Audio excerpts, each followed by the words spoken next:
닐 버나드 박사의 통증 잡는 음식에 있는 중요한 내용입니다.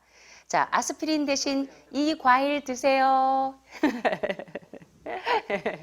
자, 여러분들 이제 아스피린, 어쩔 때는 항생제나 항염제, 항균제, 요런 것, 항암제, 요런 거를 드셔야 될 때가 많은데, 우리 신생아들이나 어린아이들, 또 중증암 환자들에게 참 이제 약물 사용하시는 게 임산부들에게 조심스럽죠. 자, 그럴 때 여러분들이 하늘마을에서 매일 점심에 자주 드시는 음식이 있습니다. 그 음식은 아스피린 대신 활용하시면 됩니다. 놀라운 사실인데요. 이번 시간에 아스피린 대신 어떤 음식을 드시면 되는지, 알레르기 비염, 요새처럼 환절기라 알레르기 비염에 콧물이 주주주주 흐르고 휴지통을 달고 사시는 분들 많죠. 막 눈물이 막 아프고 저희 대학원생들 가운데도 맨날 지금 휴지통을 하나 두고서는 수업 시간 내내 코 푸는 친구들이 많이 있습니다.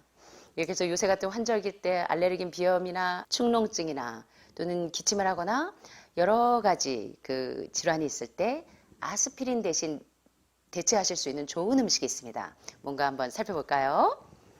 바로 파인애플입니다. 파인애플. 제가 하기 전에 재밌는 질문 하나 하겠습니다. 여러분 사과는 사과인데 한 입 먹은 사과를 영어로 뭐라고 하는지 아십니까?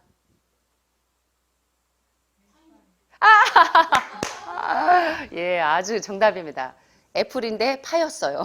한 입 먹어서 파인 애플입니다. 예, 그런데 파인애플을 두 숟가락을 드시면 뭔지 아십니까, 영어로? 한 숟가락보다 더 많이 먹은 거.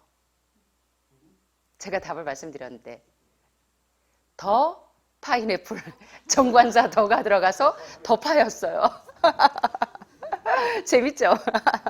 시작하기 전에 여러분들 한번 예. 자, 이 파인애플이라는 단어는요. 1938년에 처음 스페인어 피나로 등장해서 파인콘이라는 단어로 사용되었는데요. 1493년에 카리브 섬에서 발견돼서 유럽으로 옮겨갔지만 열대 기후에 자라는 과일인 것이 몇 년의 실패에 의해서 알게 되었습니다. 그 후에 16세기 말 포르투갈이나 스페인 탐험가들에 의해서 아시아, 아프리카, 남태평양으로 옮겨갔고 18세기가 되면서 하와이에서 처음 재배되기 시작했습니다. 자, 파인애플은 신기어서 성숙되기까지 약 3년이 걸립니다. 예.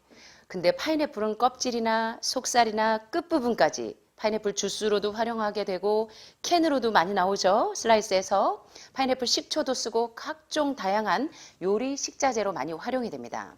자, 그런데 파인애플이 얼마나 이 아스피린의 항균, 항염, 항균 작용이 있는지 한번 보시겠습니다.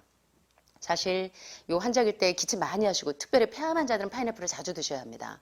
이 기침, 천식, 호흡기 장애가 있는 분들은 신선한 파인애플 주스는요, 기침약보다 훨씬 더 효과적으로 이 점액질을 녹여냅니다. 그래서 천연 기침 치료제로 활용할 수가 있습니다. 와우, 파인애플 보니까 뭘로 활용하실 수가 있어요? 천연 기침약으로 활용하실 수가 있습니다. 그래서 우리 아이들이나 또는 옆에 중증하는 분들이 있을 때 약을 먹이기 곤란하실 때는 파인애플 주스를 자주 먹이시면 기침이 뚝 하고 멈춥니다. 그래서 파인애플을 좀 활용하시고요. 면역 체계를 강화하는 데도 도움이 되고 또 파인애플에도 비타민C가 상당히 많이 들어 있습니다. 저희 거의 점심에 하루 걸러 매일 파인애플이 나오죠. 예, 여러분들 왜 파인애플 우리 주방에서 내는지 이제 아시겠죠? 예. 비타민C도 가득하고 무엇보다 파인애플에 있는 약성분은 뭐냐면 브로멜라인이라고 하는 중요한 효소가 들어 있습니다. 그래서 폐기관이 안 좋으신 분들, 특별히 호흡기에 질환이 있는 분들이나 부비동에 축적되어 있는 이 점액질뿐만 아니라 점액의 생성을 줄여주는데 파인애플이 굉장히 도움을 줍니다. 그래서 알러지 비염이 있거나 세균성 비염이나 부비동에 문제가 있는 분들도 파인애플을 자주 드시고 또 기침, 천식, 폐렴, 또 폐질환이 있는 분들 그럴 때 파인애플을 자주 드시면 아스피린 대신 대체하실 수가 있습니다. 게다가 파인애플에 많이 들어있는 이 브로멜레인은 단백질 분해 효소입니다. 자, 여기서 여러분 팁을 하나 못 잡으세요? 네네. 그런데 대개 보면 여러분들이 고깃집에 가시면 횟집에 가면 생선에다가 그 옆에 노란색 뭐를 놓습니까? 레몬으로 이렇게 비린내를 촥 날려주죠. 그런데 고기를 여러분들이 소고기나 불고기 요리를 하실 때 고기를 뭐에 재십니까? 파인애플에 재는 이유가 뭐냐면 단백질 분해 효소가 있기 때문에 고기의 소화 흡수를 돕는 데 도움이 많이 되고 단맛을 적당하게 자연스럽게 내줄 수가 있기 때문에 그렇다고 여러분 고기 드시라는 거 아닙니다. 아, 그러면 고기 먹을 때 단백질분의 효소가 많이 들어있는 파인애플하고 같이 먹으면 되겠구나. 그럼 집에 가서 먹어볼까 하시는 거 아니죠? 예, 알고 계시라고요. 그래서 이 파인애플에는 브로멜레인 성분이 단백질을 분해하는 효소가 많이 들어있기 때문에 혈액 안에 있는 이 불순물을 많이 녹여줍니다. 단백질, 지방 이런 것들을 녹여주고 피를 맑게 해줘서 면역력이 쑥쑥 올라가게 하고요. 또 몸을 보호하는 항산화제나 비타민C가 많이 들어있어서 플라보노이드, 또 브로멜라인 등의 요소들이나 특별히 암을 예방하고 보호하는 데 굉장히 좋은 성분인 망간이 많이 들어있습니다. 그래서 왜 하늘마을에서 점심때 자주 파인애플이 나오는지 아시겠죠? 에이 지겨워 하지 말고 매일 나올 때마다 꼭 드시기를 바랍니다. 게다가요.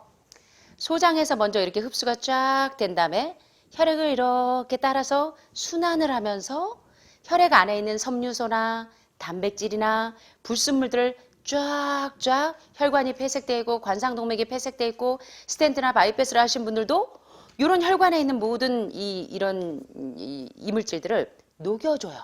그래서 혈액을 맑게 하고 혈액순환이 원활하게 이루어지게 해서 심장질환이 있는 분들, 스텐트나 바이패스 하신 분들은 특별히 파인애플을 자주 드시면 상당히 좋습니다. 피를 맑게 하고 혈액순환이 원활하게 되도록 도와줍니다.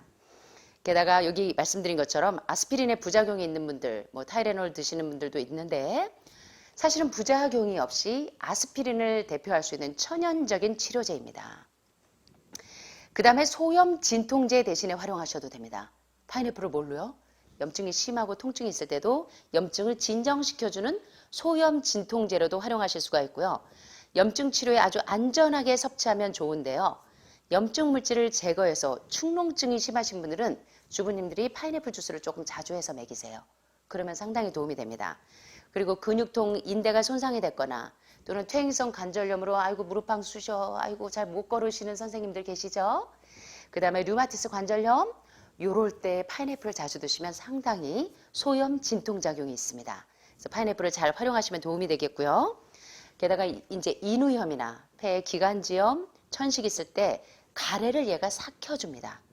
알러지 비염에 부비동에 염증이 있을 때도 얘를 싹 녹여줘요.